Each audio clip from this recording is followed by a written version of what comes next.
자, 계속해서 진도 나가겠습니다. 371조. 자, 자본적 지출액이죠? 자, 여러분, 자본적 지출액은 어느 단계에서 발생했다고요? 보유 단계에서 발생한 비용이죠. 그래서 1번 보세요. 해당 자산의 밑줄 키워드 내용연수 연장, 가치 증가. 이 말이 나오면 뭐다? 자본적 지출액입니다. 그래서 여러분 1번은 자본적 지출액에 대한 정의입니다. 의. 그러면 그거 갖고 비교할 것이 뭐냐면 그 밑에 박스 밑에 당구장에 수익적 지출액 있죠.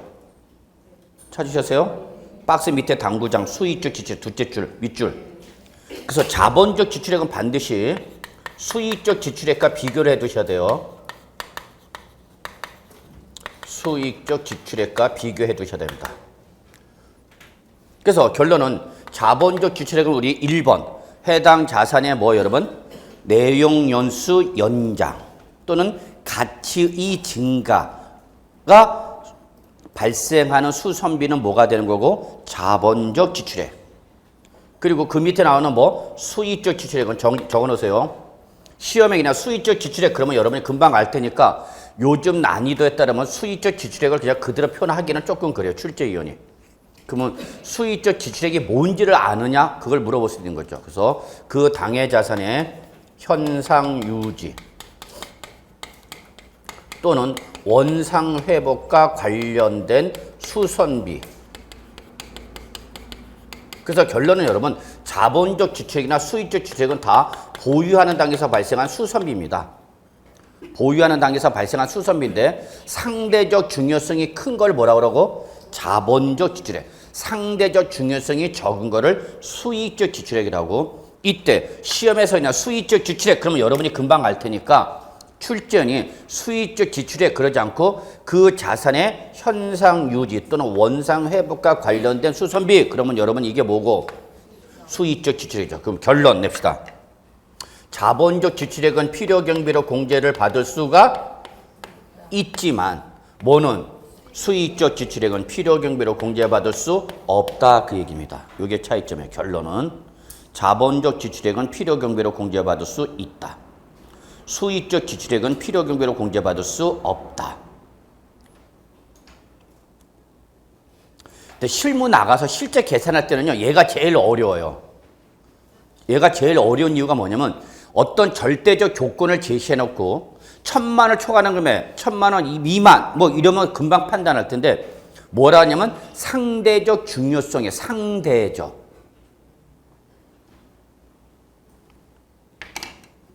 제가 이걸 예전에 한번 이렇게 얘기했는데 제가 은행 다닐 때 저랑 절친한 친구가 있었어요. 이평동인데.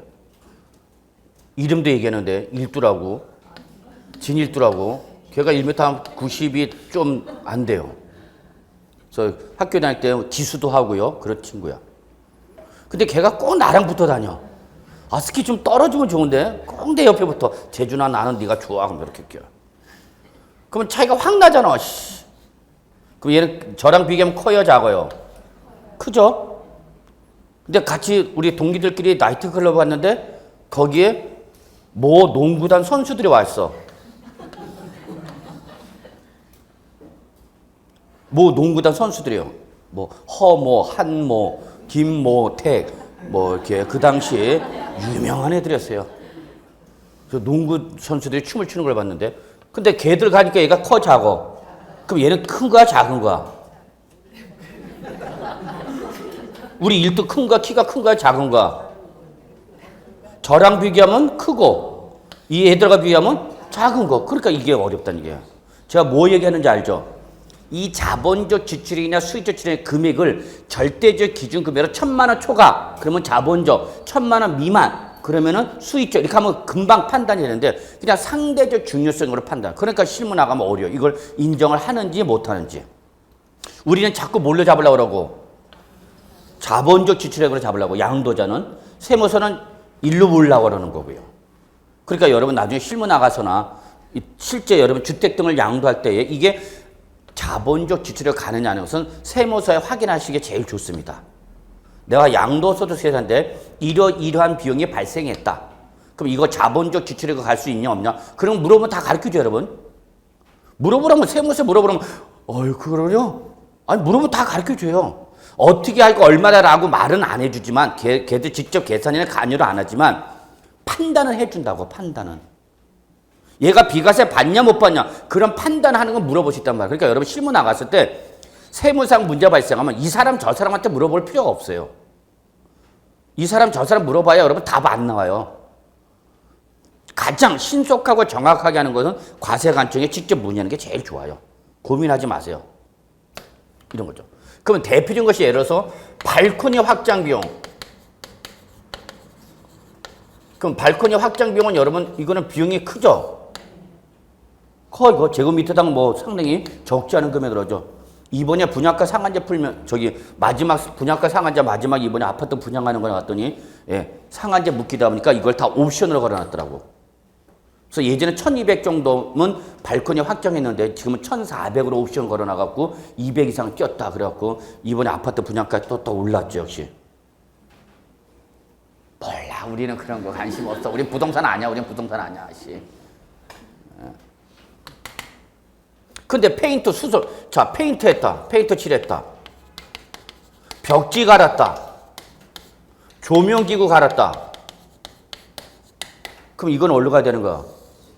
일로 가야죠. 수익주 지출에. 그러니까 실무 나가면 이게 상당히 어려워요. 이걸 자본적으로 돌릴 거냐, 수익적 지출. 어쨌거나 그거는 그거고, 우리 시험은 이렇게 봅시다. 자본적 지출액은 그 자산의 뭐 내용연수 연장이나 또는 뭐 가치 증가가 가치 증가가 나타나는 수선비는 뭘로 가고 여러분? 자본적 지출. 그러면 필요경비로 공제받을 수 있고, 단순히 수선비가 지출됐는데 현상 유지 또는 원상 회복과 관련됐다. 그건 어디로 간다 여러분? 수익적 지출액. 필요경비로 공제받을 수 있다 없다? 없다. 자, 여성분들 화장품 값 솔천이 들어가죠? 들어가잖아. 그럼 이 화장품 값은 자본적 지출액이야, 수익적 지출액이야? 어? 자본적 지출을 처리해야 돼? 수익적 지출을 처리해야 돼?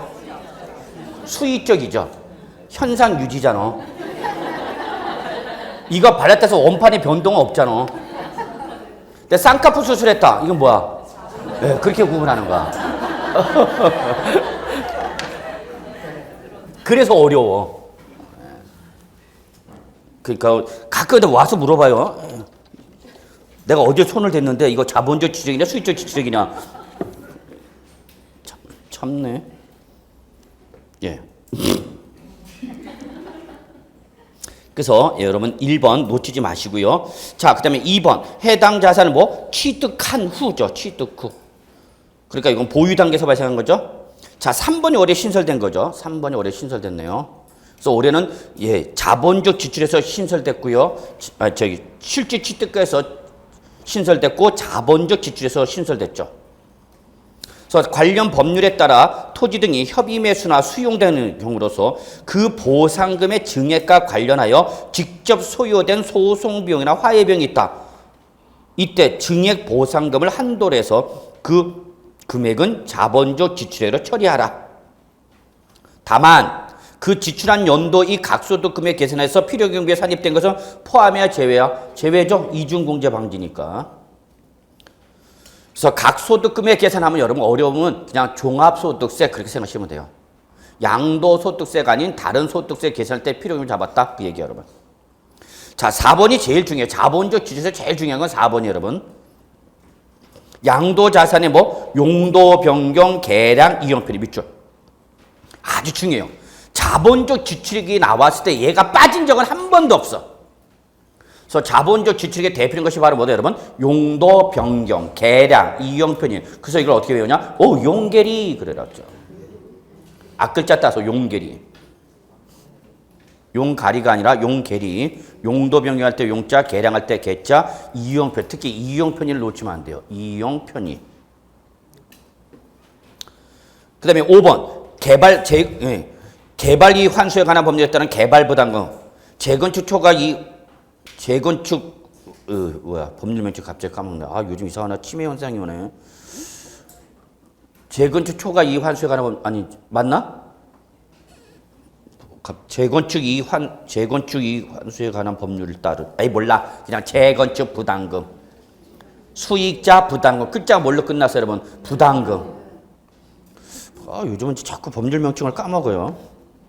개발 이익 환수에 관한 법률 맞고, 재건축 초과 이익 환수에 관한 법률 맞죠? 예. 요즘은 이상해. 그래서 여러분 하여튼 개발 부담금, 재건축 부담금, 수익자 부담금. 옆에다 하나 더 주세요. 분담금. 무슨 분담금. 그래서 여러분 부담금, 분담금 그러면 이거는 다 관련 법률에서 강제적으로 부과하는 뭐야, 여러분? 공과금이에요. 공과금.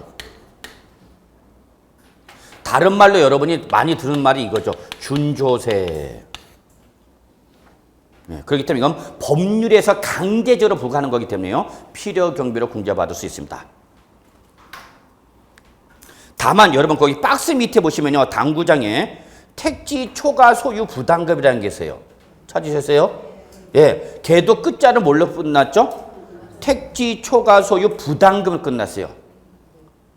요 놈은 부담금인데 필요경비로 공제를 못 받아요. 이게 바로 뭐냐면 택지 소유의 상한에 관한 법률에서 정하고 있는 택지의 기준 면적을 초과하여 보유하고 있을 때 때리는 게 바로 뭐냐면 택지 초과 소유 부담금이었어요. 그래서 이거는 벌가금적 성격이 강한 놈이야. 너 왜 일정한 택지만 갖고 있어야 되는데 왜 쓸데없이 많이 갖고 있냐? 그래서 초과하여 보유하는 것에 대해서 때린 게 바로 택지 개발 초과 소유 부담금입니다. 근데 이게 헌법재판소에서 유언 판결 받았고 없어져 버렸어요. 그래서 지금은 발생하지 않지만 옛날에는 부과됐어요. 그래서 옛날에 부과된 거는 필요경비로 공제받을 수 있다 없다? 없다. 그거 하나. 그래서 아마 여기까지는 출전이 안 내겠지. 없어진 것까지 내지는 않겠지. 그 다음에 6번. 자본적 주체의 6번. 자, 토지 뭐랬어요, 여러분? 밑줄. 이용편. 요걸 보는 순간 자본적 주체로 보여주세요. 토지가 중요한 게 아니라 토지 이용편이 요게 중요해요. 아까 우리 용계리. 그렇다면 그에 따라서 나온 뭐 장애 철거 비용, 도로 신설 비용, 도로를 신설해서 국가 등의 무상 공여 시에 그 도로된 가해 사방 사업 소요 비용, 기타 이와 유산 비용 다 뭐야, 여러분? 이용 편의라에 지출한 비용이니까 뭘로 잡아라? 자본적 지출에 잡으라는 얘기죠.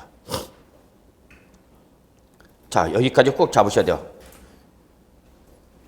자, 양도비 1번. 양도비에 대한 정의죠. 자산을 양도하기 위해 직접 지출한 비용 밑줄. 자산을 양도하기 위해 직접 지출한 비용. 이게 바로 양도비에 대한 정의입니다. 이런 대표적인 것이 바로 양도소득세 과세표준 신고서 작성 비용. 적으세요. 세무사 대리 비용. 세무 문제 발생하면 세무사한테 맡기세요. 전문가한테. 그게 많이. 양도소득세 여러분 대행해 줘봐요. 워낙 요즘은 경쟁업체 간에 경쟁이 치열해갖고 몇 군데 돌아다니면 좀 싸게 칠 수 있다. 한 15만 원, 18만 원이면 해. 그 양도세 몇 천만 원, 1억, 2억이 나올 수 있는 거를 그걸 자기가 하겠다고 18만 원, 20만 줄이겠다고 내가 계산하다 틀리면은 엄청난 가산세, 배보다 배꼽이 더 커져요. 그래서 잘 모르실 때는 세무사한테 맡기는 게 제일 낫습니다. 그러면 또 전문가 도장값이라는 게 있죠, 여러분. 전문가들 도장 찍어주면 그 도장값이라는 게 있단 말이야. 세무서에서 믿어준다, 안 믿어준다? 믿어준단 말이야. 세무사가 대행해 준 거는 관할 세무서에서 거의 다 그냥 인정해버립니다. 따지지 않습니다. 자, 근데 누가 하면? 양도자가 직접 하면은 일단은 세무서에서는 이 사람이 전문 지식이 있는 걸로 봐, 없는 걸로 봐? 없는 걸로 보죠. 그러니까 더 깐깐히 보죠. 그럼 뭐 갖고 와라, 뭐 갖고 와라? 전화 오기도 해요. 이 증빙서류 제출해보세요, 그래요. 무슨 말인지 아시죠? 실가는 다 뭐가 있어야 된다 그래서 증빙서류. 실제 비용이 발생했다더라도 증빙서류가 없으면 인정을 안 해준단 말이야. 그러니까 세무서에 연락이 와요. 자, 이런 비용을 잡았는데 이거 증빙서류 갖고 와보세요 그런다고. 그럼 제출 못하면 인정 못하는 거야. 그러면 추징 들어가는 거죠.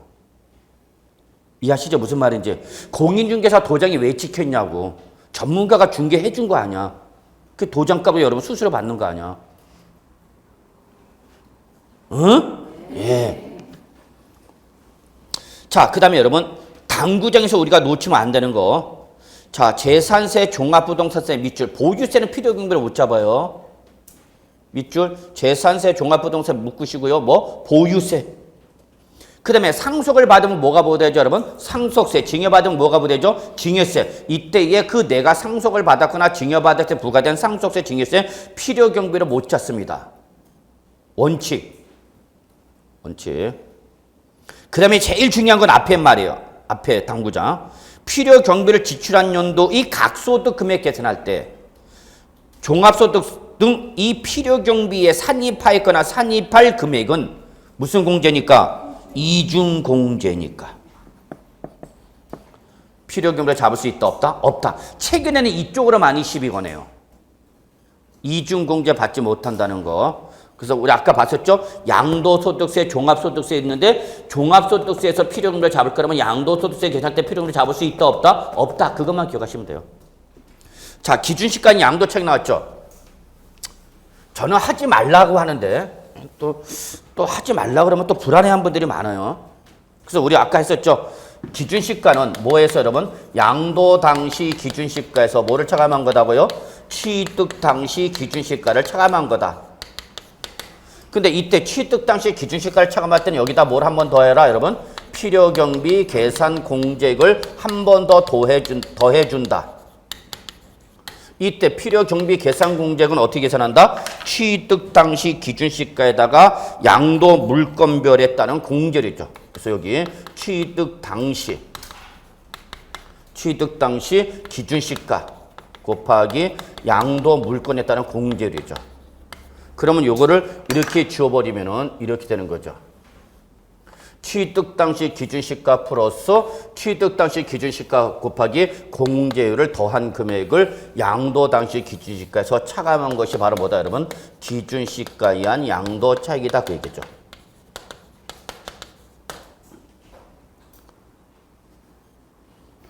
그래서 거기 저기 책에 나와 있죠, 여러분? 쓸 필요 없어요. 그래서 예전에 이거 한참 했어요, 진짜. 이거는 반드시 했어요. 근데 지금은 저는 뭐 할 필요 없다 봐요. 그래서 그냥 참고만 하시고, 유예생은 한번 들어가 보시고, 동차생은 하지 마세요. 그래서 그때 기준시가는 뭐냐? 그래서 그 밑에 동그라미 2번 나와 있죠? 공제율이 나와 있고요. 그래서 토지일 때는 토지와 주택, 묶으세요. 토지와 주택. 토지와 주택은 부동산 가격 공시 및 감정평가에 관한 법률에 따라서 매년 가격이 어떻게 된다 그래서 여러분? 공시됩니다 그랬죠? 토지에 대해서 공시된 가격이 뭐예요 여러분? 개별 공시지가. 주택에 대해서 공시된 가격이 뭐예요 여러분? 개별 주택가격, 공동주택가격이죠? 그럼 이 가격을 뭘로 하라는 얘기야? 기준시가로 하라 그겁니다. 그럼 이 가격이 지방세일 때는 뭐가 되는 거죠? 시가 표력이 되는 거죠. 그러니까 공시된 가액이 지방세일 때는 뭐가 되냐면서 시가 표준액이 되면서 이게 양도소득세는 뭐가 되는 거예요 여러분? 기준시가가 된다 그 얘기죠. 부동산 가격 공시 및 감정평가에 관한 법률에 따라서 토지와 주택은 매년 가액을 공시한 다음에 그때 그 토지나 주택에서 공시된 가액을 지방세를 과세를 할 때는 얘가 뭐가 되는 거고 시가 표준액이 되는 거고 이거를 양도소득세나 상속세, 증여세를 과세할 때는 뭐가 된다고 여러분? 기준시가가 된다는 얘기죠. 그러니까 똑같은 가격이 되는 거죠. 내 아파트 가격이 내가 가지고 있는 아파트 공동주택 가격이 5억 원으로 공시가 돼서 그러면 그 5억 원이 지방세를 과세할 때는 뭐가 되는 거고 시가 표준액이 되는 거죠. 이해되세요? 근데 이걸 양도소득세 할 때는 이게 뭐가 되는 거다 여러분? 기준시가. 그러면 결론 시가 표준액이나 기준시가는 다 얼마로 되는가? 5. 어차피 이건 정부에서 공시했으니까 그러면 이 정부에서 공시한 가액을 과세가액의 기초가액으로 삼겠다 그 얘기죠. 근데 문제는 뭐가죠 여러분? 주택을 제외한 건물이죠. 얘는 공시된 가액이 있으니까 없으니까? 없으니까. 시가 표준액을 계산할 때 누가 결정한 거고? 시장 군수가 결정한 거고 양도소득세는 얘가 나올 수가 없어. 그래서 누가 나오는 거고? 국세청장이 나오는 거예요 여러분. 그래서 건물 일반지역일 때는 매년 1회 이상 국세청장이 산정 고시하는 가액을 하는 거고 어떤 특정 지정지역에 있을 때에 지가가 급등하였거나 급등할 우려가 있을 때 그러한 특정 지정지역에 있을 때는 그러한 오피스텔로서 또는 상업용 건물에 한해서 매년 1회 이상 국세청장이 토지와 건물 가격을 일괄하여 산정 고시하는 가액. 난 잘 몰라. 하여튼 무슨 말은 나왔어요 여러분? 국세청장 고시가액이 나오는 거죠. 참고만 하시고요. 넘어가겠습니다. 자, 장기보유 특별공제와 양도소득 기본공제 합시다. 저는 올해도 장기보유 특별공제는 분명히 시험에 나오지 않겠나 생각합니다. 별표 3개, 2개 장기보유 특별공제. 양도소득 기본제는 별표 하나 정도만. 특히 저는 장기 보유 특별 공제가 만약에 올해 또 나온다면 역시 이제 건드릴 건 다 하나밖에 없어요. 조합원 입주권밖에 없어요. 건드릴 건. 나머지 물어볼 거 여태 물어봤기 때문에 새롭게 문제 만들기가 힘들어요. 그러나 조합원 입주권은 2003년도, 2014년부터 공제되기 시작한 거기 때문에 얘는 아직도 문제 나올 수 있어요. 자, 공제 대상 갑시다. 첫째, 밑줄. 3년 이상 보유한 토지 또는 건물이죠. 그래서 첫 번째, 장기 보유 특별 공제를 뭘 양도했을 때만 해준다, 여러분? 토지나 건물이 하나입니다. 오로지 토지나 건물, 부동산에 한해서만 해줍니다. 근데 앞에 장기 보유를 했으니까 그 장기 보유는 몇 년 이상, 여러분? 3년 이상 보유해야 되죠. 다만 3년 이상 보유한 부동산에도 밑줄, 미등기 양도와 비사업용 토지는 장기 보유 특별 공제 대상에서 제외합니다.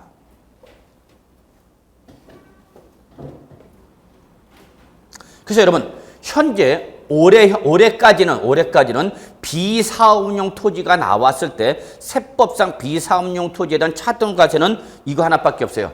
장기 보유 특별 공제 안 해준다. 실무 나가면 비사업용 토지 상당히 여러분 판단하기 힘듭니다. 특히 여러분이 공인중개사가 되셔서 임야 매매했다.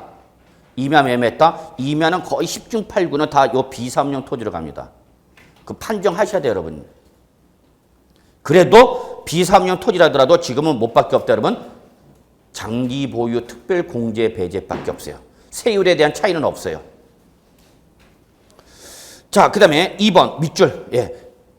이거 강조하는 거죠. 뭘 양도해 대준다? 조합원 입주권. 밑줄. 단 주의사항 있죠. 조합원으로부터 취득한 것은 어떻게 한다? 제외해준다. 안 해주겠다는 얘기죠. 즉 승계 조합원이 양도하는 조합원 입주권을 해준다, 안 해준다? 안 해준다. 누구만 해준다? 원조합원이 양도하는 것만. 의미 이해하셔야 돼요. 원조합원이 양도하는 조합원 입주권만 장기 보유 특별 공제해 주겠다는 얘기입니다. 이때 원조합원이냐 승계조합원이냐 기준 일자는 어느 날짜요? 언제까지를 당초 조합원으로 보는 거, 언제부터 승계조합원으로 보는 거죠, 여러분? 도시 및 주거환경정비법상 사업계획 승인일 이전입니다. 사업계획 승인일 이전. 정비법상 사업계획 승인일 이전에 취득한 사람은 원조합원. 그 이후에 취득한 입주권은 승계조합원입니다. 그 다음에 조합원 입주권은 우리 도시 및 주거환경정비법상 언제 발생한다고 그랬죠, 여러분?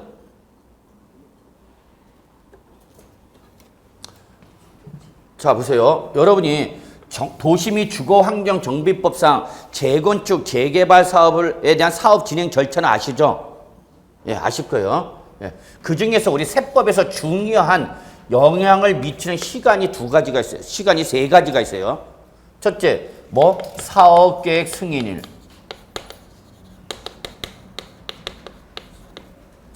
그 다음에 관리처분계획 인가일.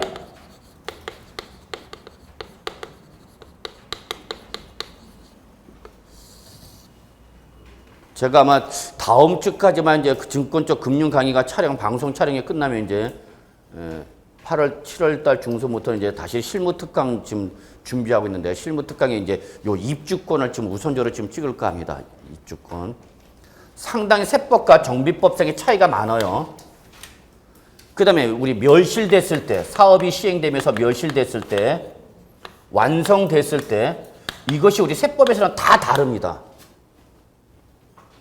나중에 시험 합격하시고 반드시 그 재개발, 재건축 조합원 입주권에 관련된 취득 단계에서의 취득세, 보유 단계에서 보유세 과세 문제, 그 다음에 우리 양도소득세에서 과세 문제, 그 다음에 절세 방법, 그런 걸 좀 뽑아갖고 실무 특강 아마 올릴 예정입니다. 지금 준비를 하고, 방송 촬영만 끝나면 이제, 아주 지겨웠습니다. 그래서 다음 주면 이제 뭐 거의 다 끝나지 않을까 생각돼요. 자, 사업계획 승인을, 이게 우리 세법에서는 아주 중요해요. 물론 정비법에서는 여러분이 정비법에 따른 절차로 보시면 되는데, 우리 세법은, 그래서 이 사업계획 승인이 바로 조합원의 판단 시기가 됩니다. 조합원.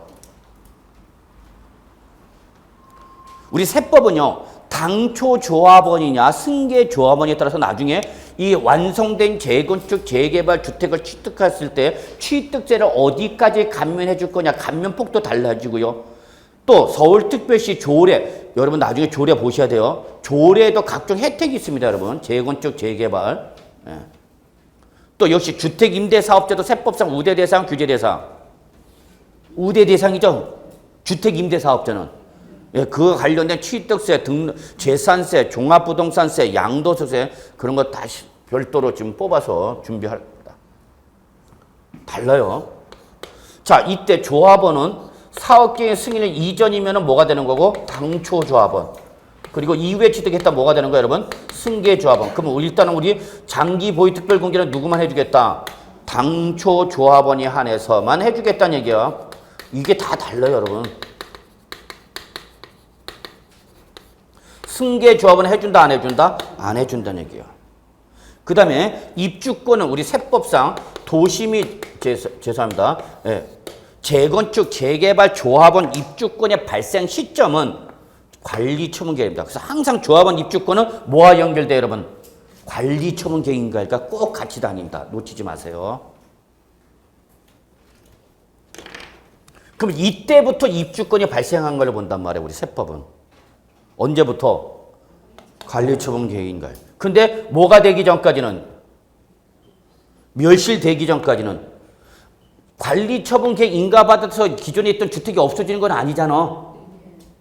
맞아요? 맞잖아. 그냥 그대로 있어. 뭐가 되기 전까지는, 철거하기 전까지는, 멸실되기 전까지는. 그래서 2주 다 끝나면 이제 2주비 주고 2주 다 나가. 그리고 2주 끝나면 이제 철거 들어갈 거 아니야. 그때까지 주택이 있어, 없어? 있죠. 그 이때는 주택과 부속 토지가 같이 있죠. 뭐와 함께? 권리와 함께. 그럼 자, 철거됐어. 그럼 이때부터 뭐가 있어요? 주택은 없고 뭐만 있어요, 여러분? 토지만 있죠. 그 대신 이부터는 토지와 권리가 같이 있는 거죠. 그럼 이때 양도하면 사업이 시행일 때, 사업 시행될 때, 이거 특강 자료인데, 요때 양도하면 뭘 양도한 걸로 보는 거예요, 여러분? 권리 양도죠. 사업 진행 중에, 사업 시행 기간 중에 양도하면. 그럼 이때 양도하면 뭐와 뭐가 양도된 거죠? 토지와 권리가 양도된 거죠. 근데 요때 양도가 되면 관리 처분 계획 인가 다음부터 철거되기 전에 양도했다. 그럼 뭘 양도한 거야, 이때는? 주택을 양도한 거예요? 입주권을 양도한 거예요? 여기는 지금 세법상 병존 상태입니다. 병존.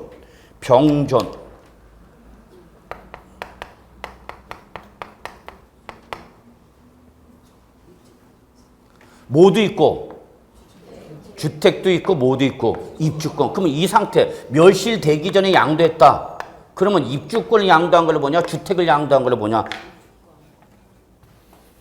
이때는 실무상으로는 주택이죠. 아직 주택은 멸실되지 않았으니까. 이해되세요? 그다음 뭐가 되면? 철거되면은 이제 뭘 양도한 걸 보는가? 그래서 여기는 문제가 없어. 근데 여기가 문제야. 병존 상태. 그래서 여기서 이제 세무서에서 해석이 달라지기도 하고, 뭐를 양도한 걸로 볼 것이냐? 주장하는 사람이 달라질 수 있어요. 주택을 양도하면 뭘 받을 수 있죠? 기본적으로? 비과세 받을 수 있죠. 근데 뭘 양도한 걸 보면 입주권을 양도하면 기본적으로 비과세를 못 받죠. 그냥 갑시다. 예, 죄송합니다. 제가 잘못했어요. 예. 그래서 실제 그래서 완성돼서 일로 입주할 수도 있죠. 입주하고 난 다음에 주택 뭐 하는 거죠? 양도하는 거죠. 그럼 여기까지가 1년의 흐름이죠. 여기까지가.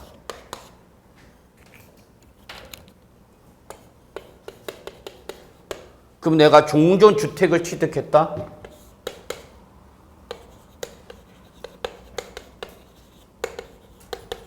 그렇죠? 종전 주택을 취득했는데 이게 정비법상 뭐가 된가? 재건축 재개발 사업이 진행된 거죠. 이해하시죠? 그래서 사업이 진행이 되고 사업이 완료돼서 아파트가 나오고 거기 대해서 내가 입주해서 양도할 때 이게 하나의 흐름이죠. 여기에서 발생하는 세금 문제가 장난이 아니란 얘기입니다. 자, 어쨌거나 좋습니다. 그래서 여러분 조합원 입주권을 누가만 해준다? 당초조합원. 자, 공제 금액 봅시다. 장기보유 특별공제는 뭐에다가 양도차익 곱하기 보유기간 공제율이죠. 장기보유 특별공제 얼마 해줘요? 그러면 여러분 계산할 수 있어야 되죠. 장기보유 특별공제 금액은 뭐에다가 양도차익 곱하기 보유기간에 따른 뭐예요, 여러분? 공제율이죠. 이때 공제를 여러분 다 아시는 것처럼 뭐일 때와 1세대 1주택 일대와 이외의 자산으로 구분해서 1세대 1주택으로서 3년 이상 보였는데 비과세를 받았다 못 받았다? 못 받았다. 다시 한번 또 질문하지 마. 아니 교수님 1세대 1주택으로서 3년 보였으면 비과세 요건 충족한 거 아닌가요? 그럼 비과세면 이거 뭘 적용할 여지가 없는 건데 왜 이렇게 나오네요? 1세대 1주택 3년 보유했다더라도 비과세를 받을 수 없는 경우가 있다고 그랬잖아. 그죠? 또. 그래서 첫째 미등기 양도, 둘째 허위신고, 셋째 고가주택, 넷째 조합원 입주권을 갖고 있는데, 네 번째 기준면적 초과하는 주택부토지. 그럴 때는 1세대 1주택 2년 이상 보였더라도 비과세 받아 못 받아? 못 받죠. 걔들 남들 비과세 받을 때 얘는 비과세 못 받고 과세가 될 때 얘 공제해 주겠다 그겠죠. 자, 1년당 몇 프로 1세대 1주택일 때는 8%. 단 몇 프로 한도를 한다 여러분? 10년을 보였을 때 80% 한도죠. 그러나 1세대 1주택이 아니면 1세대 1주택이 아니면 무조건 보유 연수당 몇 프로? 3%. 몇 프로 한도를 한다? 30%. 최저 몇 프로 보장해 준다? 10%. 이해되시죠? 네, 거기 나왔죠 책에? 네. 근데 꼭 정리해 두세요. 밑줄. 양도차익 가로 열고 밑줄. 뭐는 조합원 입주권. 이거 체킹하라고 하세요. 조합원 입주권은 관리처분 개인가전 토지 또는 건물분의 양도차익으로 한정해서 장기보유 특별공제 준다는 거 절대 놓치면 안 됩니다.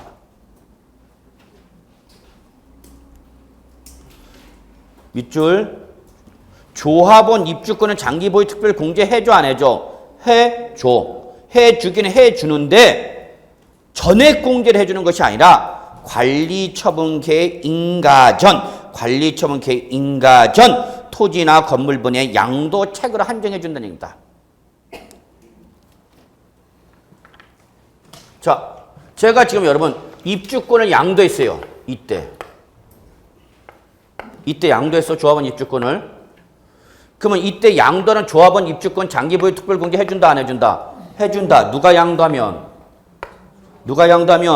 당초 조합원이 양도하면. 그러니까 승계 조합원이 양도할 때 해준다 안 해준다? 안 해준다. 공제를 해주는데 이때에 공제주는 장기보유 특별공제는 전액공제를 해주는 것이 아니라 관리처분계 인가전 양도차익이죠.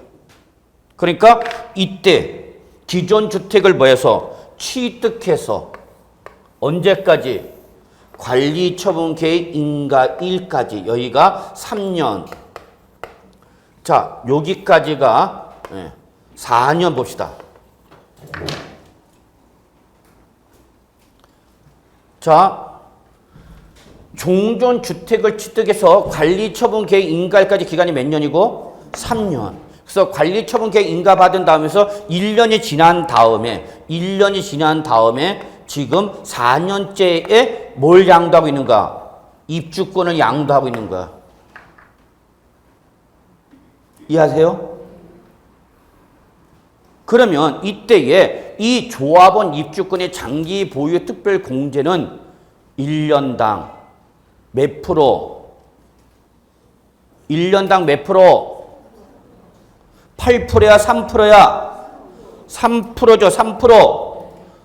8%는 누구일 때만 봐도 그쵸. 1세대 1주택이 아니면 무조건 3%. 그러니까 3%가 일반적인 거예요, 여러분. 저 1세대 1주택이 예외인 겁니다, 여러분.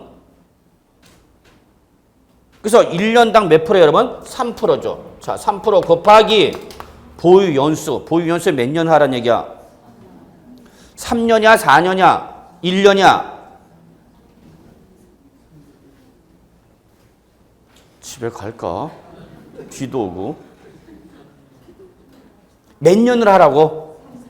거기 써져 있죠? 조합원 입주권은 관리, 자, 거기 밑에 있구나. 예. 거기 여러분 박스 밑에. 장기보유 특별 공제할 때 보유기간 계산 있죠, 여러분? 자, 기역, 니은, 디귿 붙입시다. 뭐 1, 2, 3, 4를 붙이든지 기역, 니은, 디귿을 붙이든지. 점박이를 중점을 기역, 니은, 디귿을 할까? 뭐 하여튼 붙이세요. 그러면 기역, 니은, 디귿, 리을 하면은 몇 번이야? 리을. 밑줄 조합원 입주권 양도했을 때. 그러면 조합원 입주권을 양도했을 때 보유기간은 어떻게 따지라고 했어요, 여러분? 거기. 기존 건물과 부수 토지를 뭐 한 날부터 취득한 날부터 언제까지? 관리처분 인가일까지야. 그러니까 보유연수 몇 년 해야 돼, 여러분? 3년 해야 돼, 3년. 그럼 몇 프로야?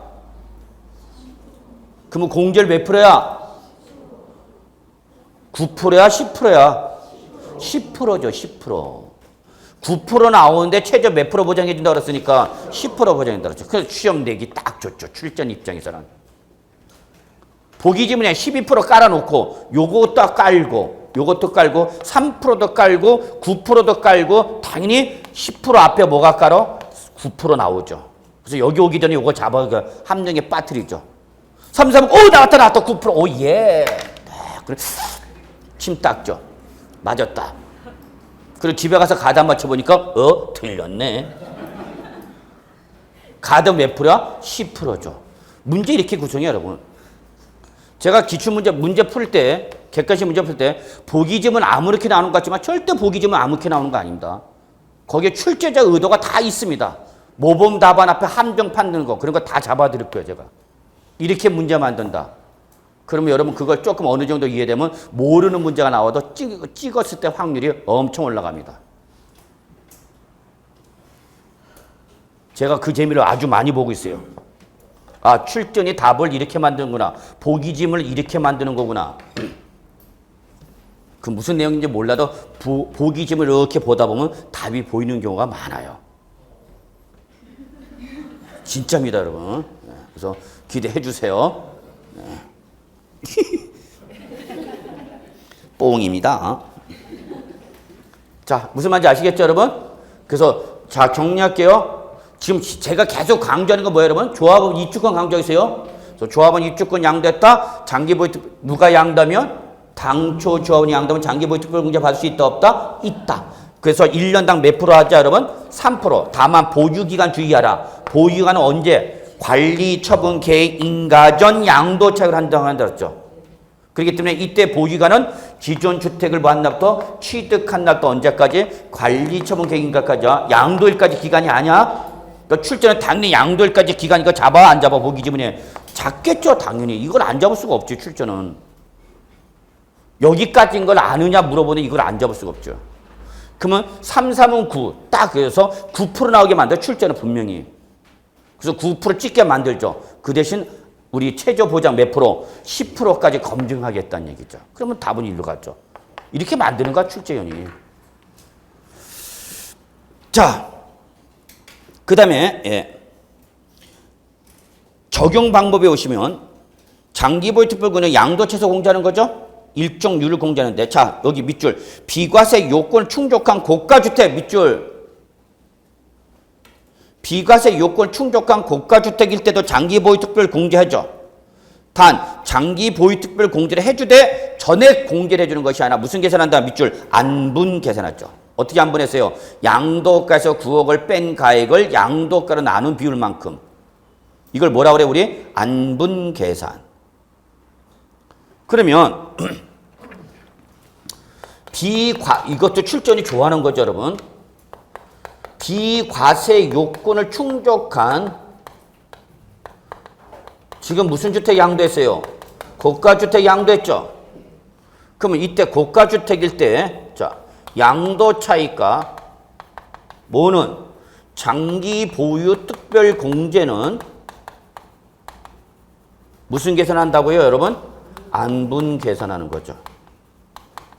그러나 뭐는 양도소득 기본공제는 안분 계산한다 안 한다? 안 한다. 자, 지금 남은 건 이것밖에 없어요. 비과세 요건을 충족한 고가주택이 문제가 나왔을 때 여기까지는 다 나왔어요. 아직 안 나온 건 이것밖에 없어요. 그래서 비과세 요건을 충족한 고가주택에 대한 양도차익과 장기 보유 특별공제는 무슨 계산하지만 안분 계산하지만 계산 문제 나왔었고요. 계산 또 나올 수 있어요. 무슨 공제는 기본 공제는 안분 계산이 아니라 뭐다 여러분? 전액 공제, 전액 공제.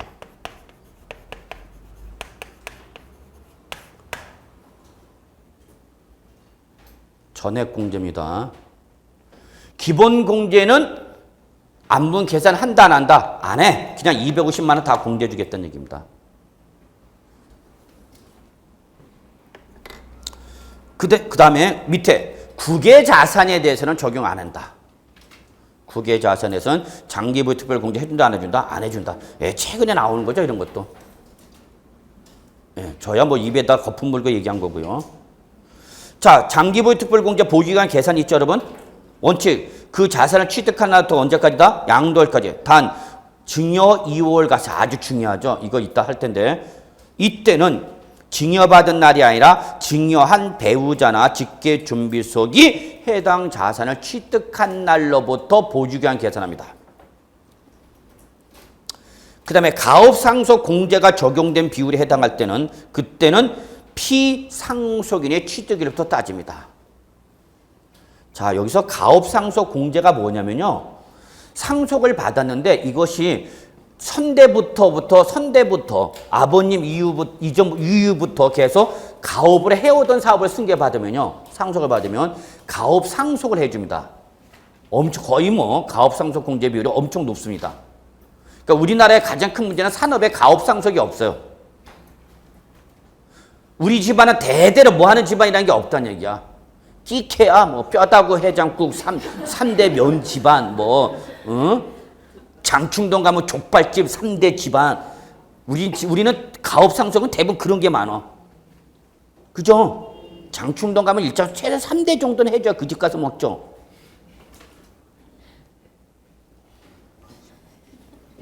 자, 그래서 이렇게 가업상속을 받을 때 여러분 상속세를 확 대폭 깎아줍니다. 혜택을 준다 안 준다? 줍니다. 그러면 그러한 혜택을 받은 자산을 상속재산을 뭐하면 양도를 하면 그때에 상속받은 자산을 양도하면 언제 취득한 걸 본다 그랬죠 여러분? 상속 개시에 취득한 걸 본다 그랬죠? 그런데 예외적으로 가업상속 공제가 적용된 비율에 해당하는 자산을 양도했을 때 장기 보유 특별 공제는 그 피상속인의 취득일로 둡니다. 피상속인의 취득일. 보유 기간이 길어져요, 짧아져요? 응? 보유기간이 길어지는가 짧아지는가? 길어져요. 알았어요. 길어져요. 짧아지는 게 아니라 이거 참 일났네.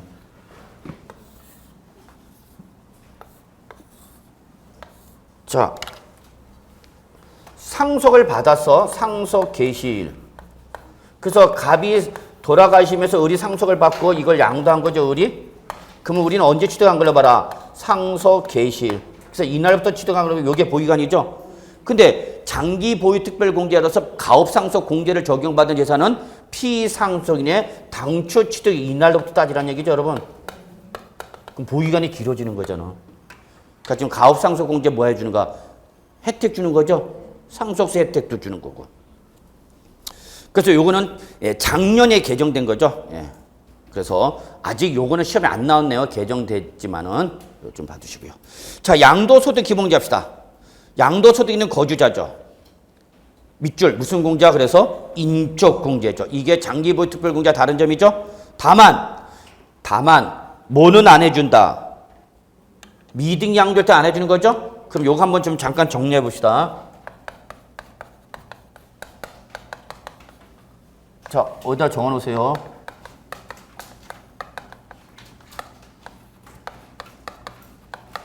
여기에다 좀 적어놓으세요. 자, 이렇게 몇 개 갈 거니까. 미등기 양도 장기보유 특별공제 받아 못 받아? 못 받아. 양도소득 기본공제 받아 못 받아? 못 받아. 비사업용 토지 장기보유 특별공제 받아 못 받아? 못 받아. 양도소득 기본공제 받아 못 받아? 받아. 1세대 2주택 이상자 장기보유 특별공제 받아 못 받아? 다주택자가 주택 양도했대요. 장기보유 특별공제 받아요 못 받아요? 응? 받아 못 받아? 받아. 지금 안 되는 건 요 두 놈만 안 된다고 그랬잖아. 아니 장기보유 특별공제 배제 대상이 몇 가지만 있어서 두 가지. 그러니까 장기보유 특별공제로서 1세대 2주택 이상에 해당하는 자가 주택 양도했다. 장기보유 특별공제 받을 수 있다 없다? 있다. 양도소득 기본공제 받을 수 있다 없다? 있다. 자, 원조합원이 양도하는 조합원 입주권. 당초 조합원 장기보유 특별공제 받을 수 있다 없다? 있다. 자, 기본공제 받을 수 있다 없다? 있다. 정리해 두시고요.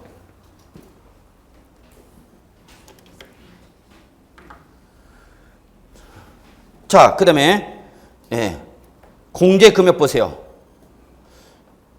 양도소득 기본공제는 국내 소재 밑줄 부동산 등 하나, 주식 등 하나 몇 가지를 구분해서 딱딱 끊어야 돼. 부동산 등 하나, 주식 등 하나 몇 가지를 구분해서 두 가지로 이 소득별 동그라미 소득별 노란색 소득별 이걸 출제를 바꿔 어떻게 바꿔? 양도자산별 이러면 여러분 잡아내야 돼.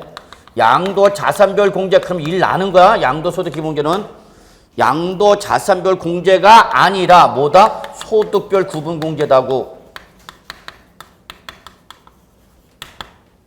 그러니까 요거를 출제에 살짝 요로 이렇게 바꾸면 여러분 잡아내셔야 된다 그 말입니다.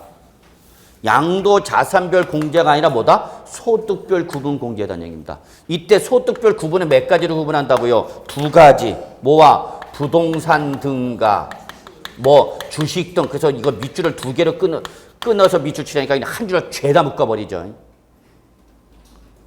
있어 분명히 한 줄을 쭉 치는 사람. 조사하면 다 나와.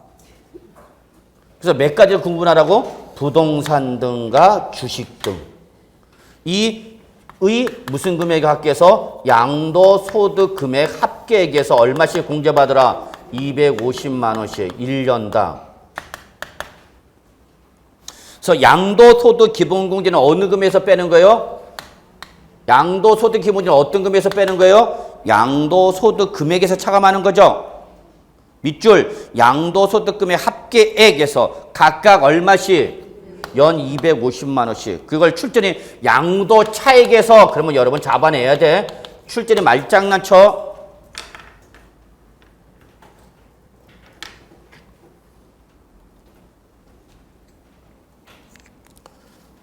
그래서 여러분 적용 방법 보시면 양도소득 기본공제는 어디에서 차감한다? 양도소득 금액에서 공제한다. 일정액을. 자, 그리고 양도소득 기본공제는 밑줄 국외자산에 대해서도 별도로 적용한다. 이게 차이점이죠. 양도소득 기본공제는 국외자산도 공제받을 수 있다 없다? 있다. 그러니까 국내 부동산 250, 국내 주식 250, 국외 부동산 250, 국외 법인 주식 250. 그래서 연 얼마? 1000. 얼마까지? 1000만 원까지가 최대 공제 가능한 금액이죠. 됐어요? 자, 그 다음에 거기 보시면 해당 감면소득 금액에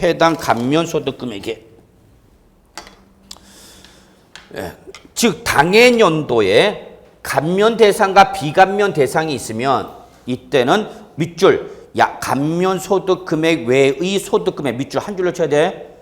감면소득 금액 외의 소득 금액 밑줄 쳤어요? 그리고 적어놓으세요. 비감면 대상이에요. 이거는. 무슨 소리냐면 당해년도에 제가 2번을 양도했는데 그 2번을 양도한 것 중에 하나가 감면 대상이고 하나가 비감면 대상이다 그 얘기입니다.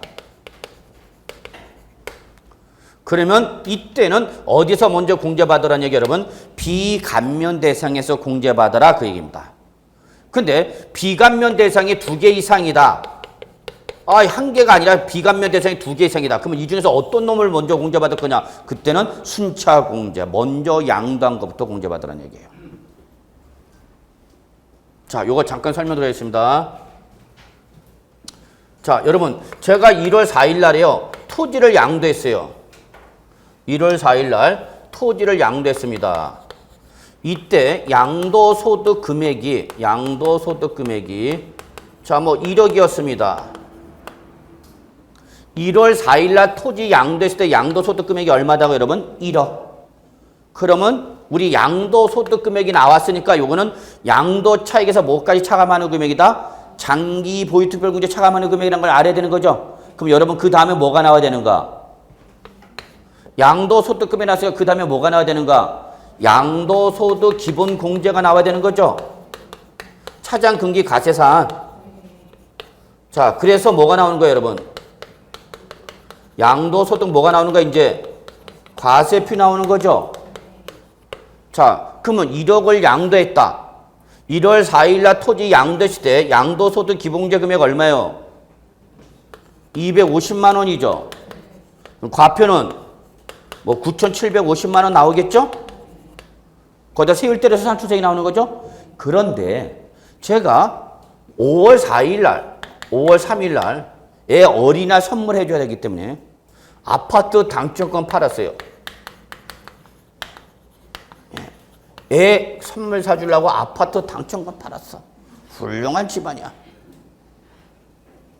자, 이때 양도소득 금액이 얼마 나왔냐? 200만 원이 나왔어요. 그러면 이때 양도할 때는 양도소득 기본공제 금액이 얼마란 얘기야?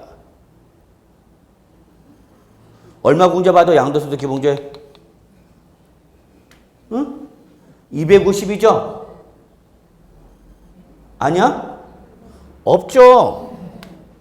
왜 없어? 여기서 다 받아먹었잖아. 이미 250을. 만땅 채워버렸잖아. 그러니까 이때는 장기보유 양도소득 기본공제 금액이 있다고 없다고? 없다고. 여기 제로죠. 그러니까 과표는 얼마 되는가? 200. 이해되세요? 집에 안 갈쳐? 자, 그 다음에 9월 10일 날 이번에 뭐 팔았냐? 골프 회원권 팔았어요. 추석 선물하려고 골프 회원권 팔았어. 훌륭한 집안이네. 자, 양도소득 금액이 1,000만 원 나왔어요, 여러분. 그러면 이때 9월 10일 날 골프 회원권 양도세 신고할 때 양도소득 기본공제 얼마 받아요? 250 받죠? 제로다고. 왜? 이미 받아 먹었잖아, 여기 다. 이해하시죠? 그리고 과표 얼마야, 그냥? 1,000만 원이죠. 자, 그 다음에 10월 5일 날, 올해는 아주 팔아먹는 해야, 이 집안. 그래, 다 팔아먹어라. 그래도 부럽다. 이렇게 팔 거라도 있으니. 난 팔고 싶어도 못 팔아. 자, 비상장 주식. 자, 팔아갖고, 요거 뭐 500 합시다. 여기 500, 여기 500. 여기 200. 자, 그러면 비상장 주식 10월에 팔았을 때 양도소득 기본공제 받아요, 못 받아요? 받는다고, 이번에는. 왜? 부동산과는 별개로. 주식이니까. 받으라고. 얼마 받으라고? 그죠? 250만 원 받아야 되겠죠? 보기지문에 250만 원 골라야 되겠죠? 얼마야? 200이지. 그럼 분명히 보기지문에 출제는 못 깔아놔. 250 깔아놓는다. 그러면 그냥 냈다. 너 나왔어! 하고 250 찍어버리죠. 너 주식이잖아. 그래서 별도 공제?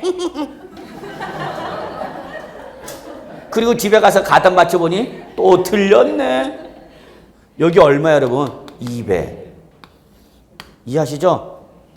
자, 이게 참 아무것도 아니야, 여러분. 지금 설명하면 여러분, 아이, 설마 그런 걸 다 모르겠어? 야, 다 아는 얘기다. 중학생도 아는 얘기다. 그려. 뭐, 우리 하는 건 뭐.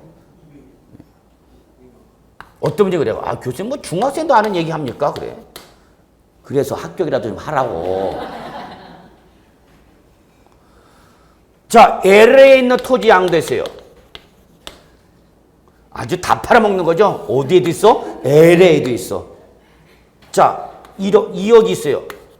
기본공제 받아요, 못 받아요? 받아요. 얼마? 250 있죠. 그래서 뭐 과표 1억 얼마 나오겠죠? 9,750. 이렇게 공제받으라는 얘기요. 그래서 뭐와? 부동산 등과, 그죠?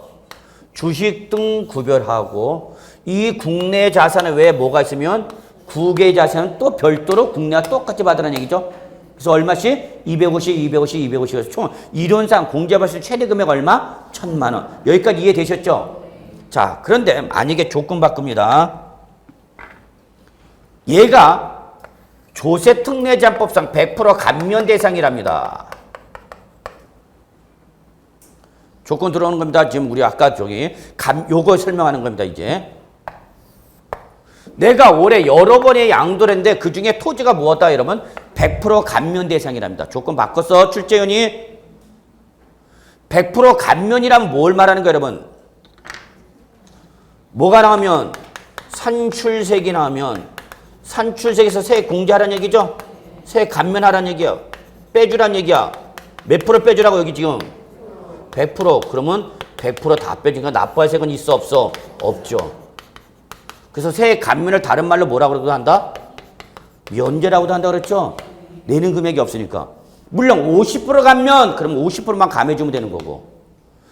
근데 얘가 100% 감면 대상이 돼.